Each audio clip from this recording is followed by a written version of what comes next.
بسم اللہ الرحمن الرحیم۔ متحدہ عرب امارات کے خارجہ امور کے وزیر انور کرکاش نے فرانسیسی صدر کے مسلمانوں کے حوالے سے بیانات کا دفاع کیا ہے۔ جرمن اخبار کو انٹرویو دیتے ہوئے انور کرکاش نے فرانسیسی صدر میکرون کی کھل کر حمایت کی اور گستاخانہ خاکوں کے بعد پیدا ہونے والی صورتحال کا ذمہ دار ترک صدر کو قرار دیا۔ انہوں نے ان دعووں کو مسترد کر دیا کہ فرانسیسی صدر میکرون مسلمانوں کو نکالنا چاہتے ہیں۔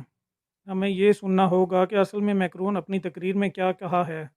وہ مغرب میں مسلمانوں کو تنہا نہیں کرنا چاہتے اور وہ بالکل ٹھیک ہیں۔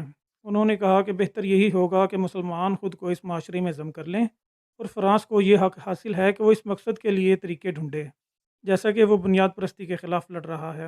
انور کرکاش نے دعویٰ کیا کہ سارے تنازع کی بنیاد ترک صدر رجب طیب اردوغان کی سیاسی طاقت حاصل کرنے کی کوشش ہے۔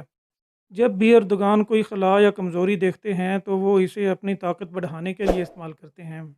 ایک اور رپورٹ کے مطابق ابو ظہبی کے ولی عہد محمد بن زید نے بھی صدر میکرون کے ساتھ فون پر بات کی اور ان کو اپنی مکمل حمایت کا یقین دلایا۔